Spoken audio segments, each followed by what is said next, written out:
muda wa kusikia hili ninalokwambia. Iko siku utatafuta kuokoka, hautapata. Iko siku utatafuta kanisa, hautaliona. Iko siku utatafuta hata kuloa uji upite kwenye mdomo, hautauona. Iko siku utamlilia mwanao mkamata, hautaweza. Iko siku utamlilia mke wako mguse, hautaweza. Sikiliza nikwambia ndugu yangu, achana na mambo yote. Mkumbuke Mungu wakati wa ujao. Mkumbuke Mungu wakati wa ujana wako. Tambua ya kuwa hakuna kitu kinachodumu milele. Vitu vyote unavyoviona kwenye dunia vinapita. Vitu vyote unavyoviona vimekaa kwenye dunia vinapita. Hakuna kitu kinachodumu milele. Hakuna. Na ndio maana leo nimekuletea taarifa za Masihi Dajjal. Mtu ambaye atakayekuja kuiangamiza dunia. Mtu ambaye atakuwa anapanda mahindi hapo hapo yanaota na hapo hapo unavuna. Mtu ambaye atakuwa anaweza kufufua wafu waliokufa miaka iliyopita. Huyo ni Masihi Dajjal. Huyo ni nabii wa shetani. Sikiliza, wako manabii wengi wa shetani ambao tayari Mungu kashawatenga. Na wewe mwanadamu, mwambie Mungu akupe macho ya rohoni ya kuwaona manabii wa shetani ambao tayari walishatengwa. Wewe unapokuwa ukijitazama, unaweza kujizani uko salama kabisa. Ukienda kanisani, ukirudi ukasali, unajiona kuwa uko salama kabisa. Ukisali, ukaimba pambio, ukicheza, ukishangilia, unajiona kuwa uko salama kabisa. Lakini sikiliza, hakuna kitu ambacho kiko salama mpaka sasa hivi. Ni kwa sababu Dajjal tunayemzungumzia, Masihi Dajjal tunayemzungumzia, yani nabii wa shetani tunayemzungumzia, tayari yuko jikoni amepikwa. Ina maana muda sio mrefu ataipuliwa, aanze kuliwa na kutumiwa kidogo kidogo. Sikiliza, leo mimi nakushauri, nataka alipo Yesu na wewe. Mimi naenda, wewe unabaki. Haleluya.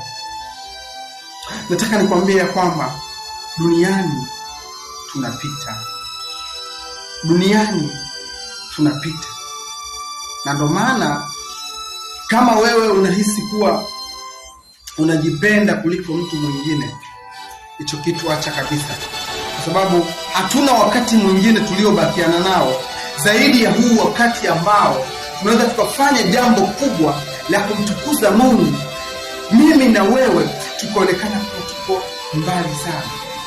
Jamii ya leo, ukitamka neno Mungu, unakuwa sijui kama umetamka kitu gani. Jamii ya leo, ukimhubiri Mungu, unakuwa sijui unahubiri kitu gani. Jamii ya leo, ukisema kwamba Mungu anaponya, sijui unakuwa umeongea kitu gani. Lakini nataka nikwambie kitu kimoja. Kama unavyomwamini mganga, basi amini na kuwa na Mungu yupo. Usije ukaamini Mungu hayupo, alafu siku ukienda umkute Mungu amekaa kwenye kiti. Itakuwa ni aibu sana siku hiyo. Itakuwa ni aibu sana tena siku hiyo.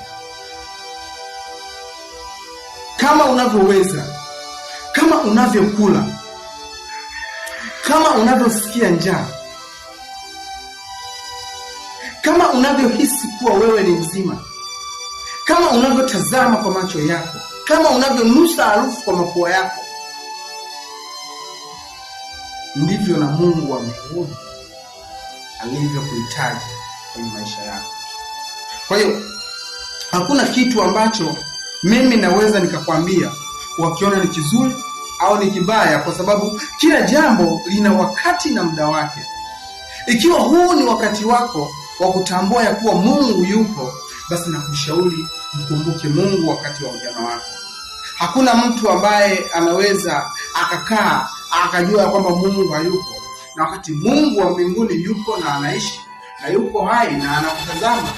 Kila kitu unachokifanya, ukiinuka, ukienda, ukifanya hivi, Mungu anaona. Kila ukienda, ukiinuka, ukafanya hivi, ukarudi, ukainuka, ukalala, Mungu anaona.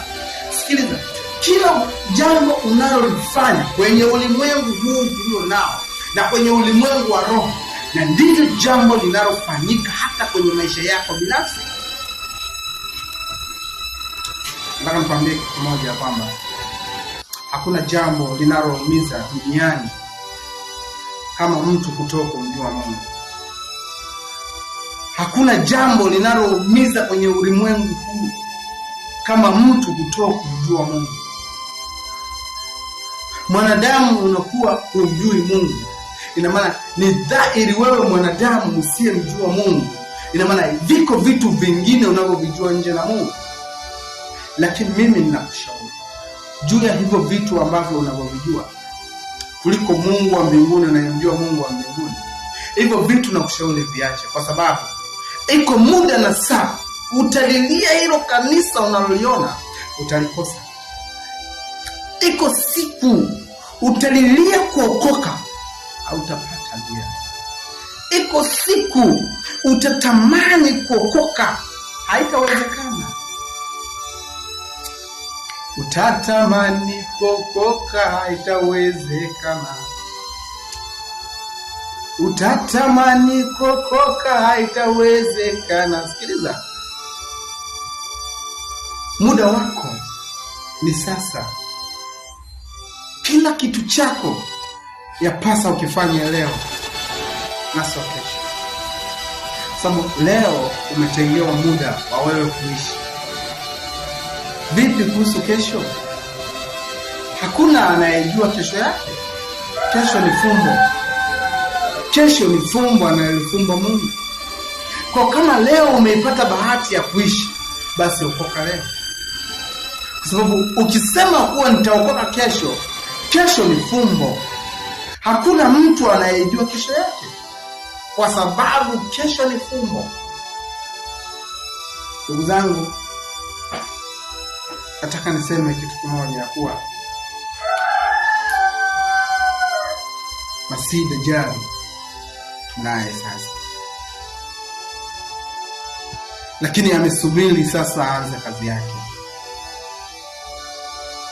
Wengi mnaweza mkawa hamuamini hili, au labda hamjui nini maana ya Masihi Dajjal, lakini nataka nikwambia kuwa Masihi Dajjal ni nabii wa Shetani, ambao mpaka leo wewe unayenitazama unawajua manabii wa Shetani.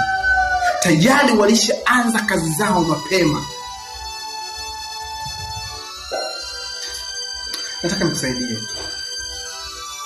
Nataka nikusaidie ujue namna ya kumkwepa nabii wa Shetani. Ikiwa wewe kama wewe unajisikia ya kuwa moyo wako unaweza kuokoka,